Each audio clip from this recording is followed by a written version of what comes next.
गेले 2 दिवस 24 आणि 25 महाराष्ट्रामध्ये भारताचे गृहमंत्री आणि भारतीय जनता पक्षाचे ज्येष्ठ नेते अमित भाई शाह यांचा दौरा आहे। काल नागपूर आणि संभाजीनगर, आत्ता नाशिक आणि नंतर कोल्हापूर अशा ठिकाणी दौरे आयोजित केलेले आहेत। जवळपास 4 विभाग यामध्ये कव्हर केले गेलेले आहेत। या 4ही ठिकाणी भारतीय जनता पक्षाचे जे काही कार्यकर्ते आहेत, प्रामुख्याने जिल्हा अध्यक्ष,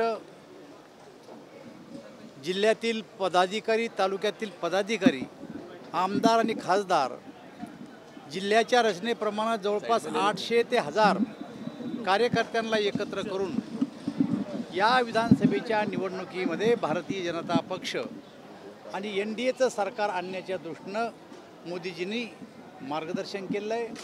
आणि लोकांचा उत्साह, कार्यकर्त्यांचा उत्साह पाहून आम्हाला खात्री आहे की येत्या विधानसभेच्या निवडणुकीमध्ये भारतीय जनता पक्ष आणि NDA नक्कीच महाराष्ट्राच्या विधानसभेवर भगवा ध्वज फडकविल अशी आम्हाला या बैठकीनंतर खात्री झाली। 2 महिन्यांपूर्वी झालेल्या निवडणुकीमध्ये महायुतीचा सुपडा साफ झाला आहे। 8 ते 10 जागांवर घसरण झाली। हे मला असं वाटतं की लोकसभेच्या निवडणुकीमध्ये अपेक्षित यश असा मला मिळालं नाही, परंतु तो जनादेश होता। तो जनादेश आम्ही स्वीकारला। परंतु लोकसभेच्या निवडणुका आणि विधानसभेच्या निवडणुकीमधला जो काळ गेला, त्या कालखंडामध्ये जनतेच्या मनामध्ये ज्या काही भावना होत्या त्या आता बदललेल्या आहेत।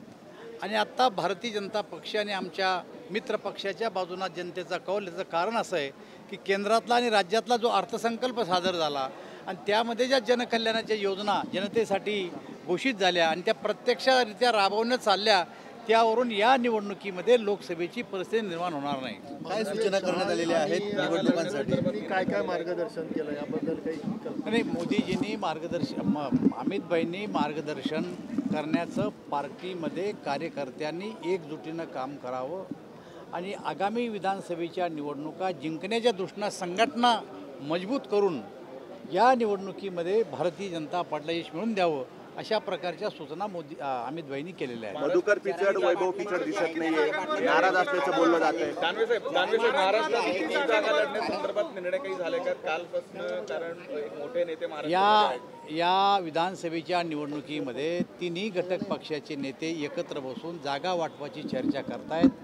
कुठल्याही प्रकारचा वाद आमच्या जागा वाटपामध्ये किंवा युतीमध्ये नाही आहे। यशस्वीरित्या बोलणी चालू आहे आणि ज्यावेळेस ही बोलणी संपूर्णपणानं संपेल त्या टायमाला आम्ही प्रेसकडे येऊन सांगू। मधुकर पिचड आणि वैभव पिचड दिसत नाहीये। पद्माकर वळवी यांनी मुख्यमंत्र्यांवर गंभीर टीका केली। आदिवासींच्या विरोधात जो निर्णय केला त्याला जमिनीत गाडल्याशिवाय राहणार नाही। कोणीही आदिवासीच्या विरोधात निर्णय घेणार नाही।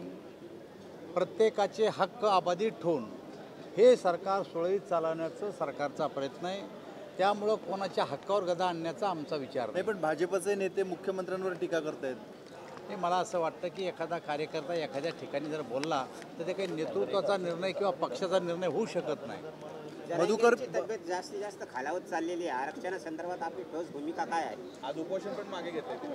आज जरंगे पाटलांनी उपोषण मागे घेतलं। भारतीय जनता पार्टीची स्पष्ट भूमिका आरक्षणाच्या संदर्भात आणि वेळोवेळी ती आम्ही स्पष्टसुद्धा केलेली आहे की मराठा समाजाला आरक्षण मिळालं पाहिजे ही आमची भूमिका आहे। आणि हे आरक्षण भारतीय जनता पार्टीच्या सरकारच्या काळात दिलंसुद्धा होतं आणि हायकोर्टात चॅलेंज झाल्यावर ते टिकवण्यासाठी सुद्धा भारतीय जनता पार्टीच्या सरकारने पूर्णपणानं प्रयत्न करून ते टिकवलंसुद्धा होतं। परंतु ते सुप्रीम कोर्टात चॅलेंज झालं। दरम्यान सत्तांतर झालं आणि उद्धव ठाकरे मुख्यमंत्री झाले। त्यांनी काळजी घेतली नाही, योग्य वकिलाची फौज उभी केली नाही आणि त्यामुळं आरक्षण रद्द झालं। खरं तर हे त्या काळातल्या सरकारचं अपयश आहे। त्यामुळं भारतीय जनता पार्टी स्पष्ट भूमिका आहे की कोणाचं काढून कोणाला द्यावं अशी आमची भूमिका नाही आहे। मधुकर पिचड, वैभव पिचड दिसत नाही। दादा, टीका केलेली होती, मणिपूरला जायला वेळ नाहीये, लडाखला जायला वेळ नाहीये, काश्मीरला देखील तिथे अतिरेकी येत आहेत, मात्र महाराष्ट्राकडे लक्ष घातलं जात आहे। हे बघा, हे बोलणं त्यांना राजकीयदृष्ट्या त्यांचं बोलणं आहे, पण मागच्या प्रधानमंत्र्याचा किंवा मागच्या एखाद्या नेत्याचा इतिहास जर बघितला तर त्याही काळात तो काही मणिपूरचा संघर्ष आज नाही आहे। खरं तर तो शांत झाला पाहिजे। प्रयत्न करतं आहे सरकार.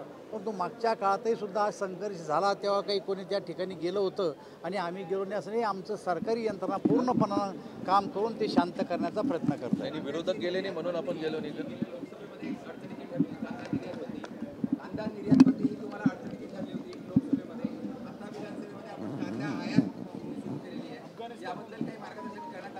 हे बघा, सरकारने स्पष्टपणानं निर्णय घेतलेला आहे. कांदा असू द्या, सोयाबीन असू द्या, अन्य पिकासाठी सुद्धा सरकारनं जी आत्ताच्या अर्थसंकल्पामध्ये घोषणा केलेली आहे आणि सोयाबीनसाठी जे आत्ता काही भावांतर देण्याचे प्रयत्न केला आहे, मला असं वाटतं सोयाबीनचे भाव आता वाढलेले आहेत. कांद्याची आयात करण्यात आलेली आहे. अफगाणिस्तानमधनं कांदा येतोय. आणि मागील हे निवडणुकीमध्ये बघा, निर्यातबंदीचा मुद्दा या बसला. सरकारनं निर्णय घेतल्याच्या नंतर कांद्याचे भाव आपल्याकडे वाढलेले आहेत आणि कांदा उत्पादकावर सरकार कुठल्याही प्रकारचा अन्याय करणार नाही अशी खात्री आहे. नाही, पण ते आयात केल्यामुळे भाव पडले कांद्याचे. अफगाणिस्तानवरनं कांदा आयात केला जातोय, त्यामुळे भाव पडले त्याच्यामुळे आता. भाव पुन्हा एकदा बघा, पडायला सुरुवात झाली. आयात केलेल्या कांद्यावर जी काही ड्युटी सरकारनं लावली त्यामुळं त्या ठिकाणून फारसा आयात कांदा होणार नाही आणि त्यामुळं आपल्या कांद्याचे भाव जे आहेत त्यापेक्षा आणखी वाढण्याची शक्यता आहे. दादा, मधुकर पिचड दिसत नाहीये, गणेश गीते दिसत नाहीये. एखादा कार्यकर्ता काही खाजगी कामामुळे आला नसेल याचा अर्थ ते नाही आहे म्हणून हे अधिवेशन होत नाही असं होऊ शकत नाही. पण ते त्यांच्या काही वैयक्तिक कामामुळे हे आले नसतील, पण अनेक कार्यक्रमात त्यांनी हजेरी लावलेली आहे. पक्षांतराच्या चर्चा आहेत, पक्षांतराच्या चर्चा आहेत, नाराजी एखादा नेता एखाद्या कारणानं जर कोणाला भेटला तर आजकाल त्यांच्या पक्षांतराची चर्चा होते. मला असं वाटतं अशा प्रकारचं पक्षांतर ते करणार नाही. काय झालं तर सरकार जबाबदार असं आज जे काही कार्यकर्ते बोलवले ते पक्षाचे पदाधिकारी बोलवले. एकनाथ खडसे पक्षाचे कुठलेही पदाधिकारी नाही आहेत आणि त्यामुळं ते या बैठकीला नाही आहेत. त्यांच्या प्रवेशाच्या संदर्भामध्ये महाराष्ट्रामधून अडथळा आहे अशा स्वरूपाचं त्यांचं अशा प्रकारचा कुठलाही अडथळा त्यांच्या याच्यातून मला स्वतःला दिसला नाही किंवा त्यांनी असा कुठं संपर्क केला नाही. परंतु आज ते या बैठकीला नाही. त्याचं कारण आहे की त्यांनी या बैठकीचे ते मेंबर नाही आहेत. जरांगेला काय झालं तर सरकार जबाबदार असं अशोक चव्हाण बोलले. मला असं वाटतं की जरांगेला काही होऊ नये अशा प्रकारचा सरकारचा प्रयत्न आहे. त्यांनी उपचार घेतलेत आणि आज त्यांनी उपोषण स्थगित केलं आणि त्यांची जी मागणी आहे ती मागणी रास्त आहे. परंतु काँग्रेस, राष्ट्रवादी काँग्रेस आणि शिवसेना मराठा समाजाला आरक्षण द्या असं म्हणतं, परंतु ओबीसीतून आरक्षण मागतायत जरांगे पाटील. परंतु शरद पवार साहेबांना किंवा त्यांच्या राजकीय पक्षाला विचारलं की तुम्ही मराठा समाजातून आरक्षण ओबीसीतून आरक्षण देणार आहे का, परंतु ते स्पष्ट बोलायला तयार नाही.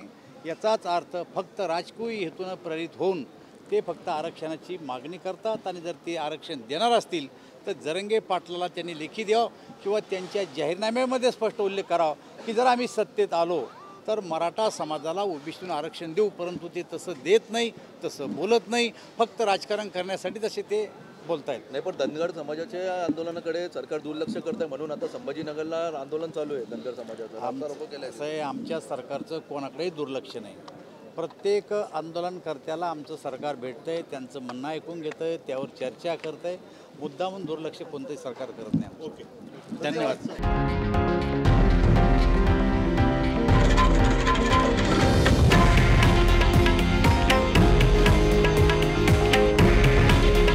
हे आहे देशातील नंबर 1 न्यूज नेटवर्क आणि आपण पाहत आहात TV9 मराठी.